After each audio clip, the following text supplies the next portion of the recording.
Disclaimer. இந்த video எந்த loan app, bank அல்லது ஃபைனான்சியல் சர்வீஸையும் ப்ரமோஷன் செய்யவில்லை. இது கல்வி மற்றும் பொது தகவல் நோக்கத்திற்காக மட்டும். இது கண்டிப்பா நீங்க லோன் கான்செப்ட்டுக்குள்ள போக போறீங்க, லோன் எடுக்க போக போறீங்க, இல்ல வாங்க போறீங்க, பேங்க்குக்கு போறீங்கன்னா இது கண்டிப்பா உங்களுக்கு மிகப்பெரிய ஒரு ஹெல்ப்ஃபுல்லா இருக்கும் அப்படின்னு நான் நம்புறேன். இந்த வீடியோ முழுமையா பாருங்க. லோன் எடுக்கணும்ன்ற ஒரு தாட்ல இருக்கிற எல்லாத்துக்குமே இந்த வீடியோ வந்துட்டு கண்டிப்பா யூஸ்ஃபுல்லா இருக்கும். ஓகே, யூஸ்ஃபுல்லா இருக்குன்னு நான் நம்புறேன் நானு. சரி, ஓகேங்க. அதாவது நான் ஆல்ரெடி சொல்லியிருந்தேன், ஒரு ஸ்மால் ஃபைனான்ஸ் பேங்க்ல எங்களுக்கு வந்து லோன் ஓகேவாயிடுச்சு, 99,000 ஓகேவாயிடுச்சு. எனக்கு கால் பண்ணி ஐவிஆர் மூலியமா வந்து கால் பண்ணி பேசிட்டு அது டிஃப்ரெண்டாக பேசுனுச்சு அப்படின்னு நான் சொல்லியிருந்தேன். அதே போலவே என்னாச்சுன்னா, எனக்கு அடுத்த நாள் எனக்கு ஒரு ஃபோன் ரிசீவ் ஆகுது. ஹியூமன், அதாவது ஒரு லேடி பேசுறாங்க. லேடி பேசி, ஓகே சார், உங்களுக்கு 99,000 லோன் வந்து சாங்ஷன் ஆயிடுச்சு. இப்போ நீங்க வந்துட்டு மாசம் உங்களுக்கு எவ்வளவு கட்டணும்னா 4,028 ரூபா நீங்க பேமெண்ட் பண்ணா போதும், உங்களுக்கு வந்து 96,000 ரூபா வந்துட்டு உங்களுடைய அக்கௌண்ட்ல கிரெடிட் ஆயிடும் சார் அப்படின்ற மாதிரி சொன்னாங்க. ஓகே மேடம், எல்லாமே ஓகே தான், கரெக்டா இருக்கு. அதாவது அப்ராக்சிமேட்டா இதெல்லாம் போட்டு சொன்னாங்க. இஎம்ஐ உங்களுக்கு இவ்வளவு வரும், உங்களுக்கு இவ்வளோ அமௌண்ட் அக்கௌண்ட்டுக்கு வரும், இல்லை ப்ராசஸிங் அப்படிலாம் வந்து சொல்லிட்டாங்க. அதுக்கப்புறம் சரி ஓகே மேடம் சொல்லி விட்டுட்டேன். அடுத்த நாள் காலையில வந்து என்னை அங்கே பேங்க்குக்கு வர சொல்லியிருந்தாங்க, அதாவது ஸ்மால் ஃபைனான்ஸ் பேங்க்குக்கு வர சொல்லியிருந்தாங்க. அப்போ அங்கே போல நான் முடிவெடுக்கும் பொழுது எனக்கு இன்னொருத்தர் கால் பண்றாரு. கால் பண்ணி இது போல வந்துட்டு, சார் எங்க சார் இருக்கிறீங்க, இந்த மாதிரி வந்துட்டு பேங்க்ல இருந்து கால் பண்றேன், கால் பண்றேன் அப்படின்ற மாதிரி சொன்னாங்க. நான் வீட்டில் தாங்க இருக்கேன் அப்படின்னா, சரி ஓகே சார், இல்லை சார் வெரிஃபிகேஷனுக்காக தான் கால் பண்ணேன் அப்படின்னா, ஆமா ஓ அப்படிங்களா, சரி வெரிஃபிகேஷன் இல்லை, நான் டீட்டெயில் ஒன்று வாங்கணும் சார் அப்படின்ற மாதிரி சொன்னார். அதுக்கப்புறம் என்னாச்சு பார்த்தீங்கன்னா வந்துட்டு அவர் அதுக்கு ஃபோன் எடுக்கல. அப்புறம் 1 hour கழிச்சு திரும்ப கால் பண்ணி அட்ரஸ் கொடுங்க சார் அப்படின்ற மாதிரி சொன்னார். லொக்கேஷன் ஷேர் பண்ண வீட்டுக்கு வந்துட்டார். வீட்டுக்கு வந்தோடனே ஆதார் கார்டு, பேன் கார்டு, அதுக்கப்புறம் வந்துட்டு நமக்கு பாஸ்புக் இருக்கு பார்த்தீங்கன்னா அது, அதுக்கப்புறம் நமக்கு வந்துட்டு கேஸ் பில் அப்படின்றது வந்து வெரிஃபை பண்ணிட்டாரு.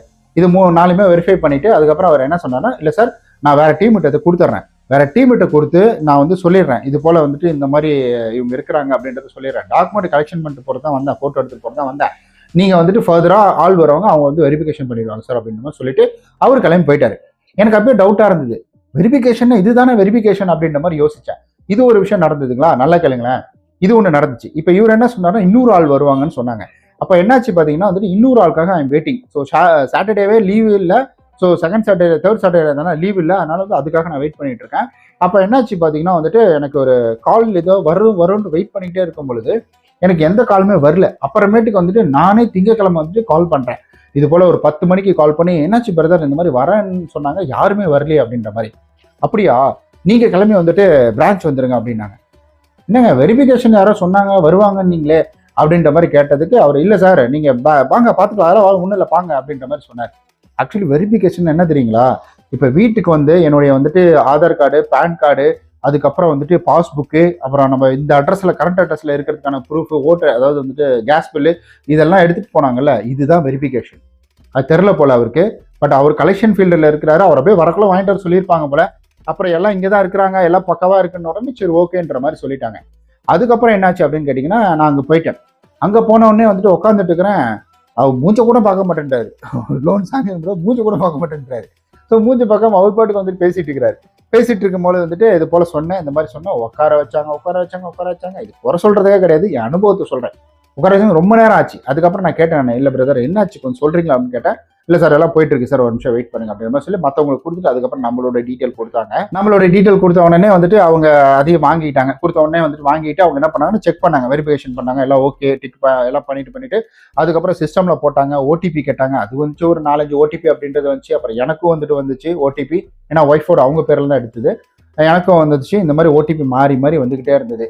ஒரு கட்டத்தில் பார்த்தீங்கன்னா எல்லாமே ப்ராசஸ் முடிச்சு பயோமெட்ரிக் வந்துட்டு ஒர்க் ஆகலை. ஸோ அதுக்கப்புறம் அவர் என்னன்ட்டாரா, நீங்கள் போய் பயோமெட்ரிக் வேணா சரி பண்ணிட்டு வரீங்களா, லிங்க் பண்ணிட்டு வரீங்களான்னு கேட்டார்.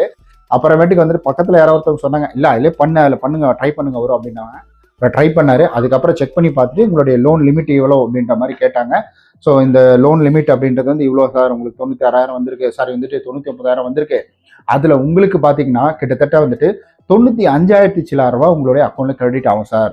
இது நான் வந்துட்டு லோன் எனக்கு அப்ரூவ் எல்லாமே ஓகே. எனக்கு இப்போ வந்துட்டு நான் பணம் வாங்கிட்டு வரணும், இன்னும் வாங்கல, அது ஒரு ப்ராசஸ் போகுது. அது வந்ததுக்கப்புறம் நான் உங்களுக்கு காட்டுறேன், அது எவ்வளோ அமௌண்ட் கிரெடிட் ஆச்சு என்ன இதுன்றதை காட்டுறேன். அப்போ வந்துட்டு 95,000 சில்லறை உங்களுக்கு வந்துட்டு அக்கௌண்ட்ல கிரெடிட் ஆகும் சார். ப்ராசஸிங் ஃபீஸு, உங்களுக்கு இன்சூரன்ஸ் இதெல்லாம் போயிடும் அப்படின்ற மாதிரி சொல்லி என்ன பண்ணாங்கன்னா இந்த ஒரு அமௌண்ட் அப்படின்றத என்கிட்ட சொன்னாங்க. எனக்கு ஒன்றுமே புரியல, என்ன அவங்க வந்து 96,000னாங்க, நீங்க 95,000 சில்லறைங்க, எனக்கு புரியலையே. சாரி 94,000 சில்லறைனாங்க, எனக்கு ஒன்றுமே புரியல. அப்போ என்னங்க 94,000 சில்லறன்றீங்க, அவங்க 95,000 சில்லறை, சாரி 96,000 தானே அவங்க சொன்னாங்க, நீங்க இவ்வளோ சொல்றீங்களே அப்படின்னாங்க. சரி இஎம்ஐ எவ்வளோ வருதுன்னு கேட்டால் 4,400 ரூபா வருதுன்னாரு. ஏங்க 4,400, அவங்க 4,028 ரூபா தாங்க சொன்னாங்க அப்படின்னு நான் அப்புறமேட்டுக்கு தான் வந்துட்டு எனக்கு புரிய வந்தது, டே மடையா நீயும் பேங்கிங் ஃபீல்டில் தானே இருக்கிற, இந்த மாதிரிலாம் பண்ணுவாங்கன்றது உனக்கு தெரியாதா அப்படின்ற மாதிரி எனக்குள்ள வந்து ஒரு பல்ப் அப்போதான் எரிய ஆரம்பிச்சு. ஏன்னா நான் வேலையிலையும் ஃபோன் பேசிகிட்டு இருக்கேன், இங்கேயும் வந்துட்டு அட்டன் பண்ணுறேன், எனக்கு ஆஃபீஸ் வேலையும் இருக்குது, அதுக்கப்புறம் யூடியூப் எடிட்டிங் இருக்குது, இதெல்லாம் நான் அதை கவனிக்கல நான். ஸோ இதுலேருந்து என்ன இந்த விஷயத்துல நம்ம தெரிஞ்சுக்கலாமா, உங்களுக்கு கால் பண்ணி கூப்பிடுறவங்க சொல்கிறாங்கன்னா அது வந்துட்டு எல்லாமே அங்கே சரியாக இருக்கணும் அப்படின்ற அவசியம் கிடையாது.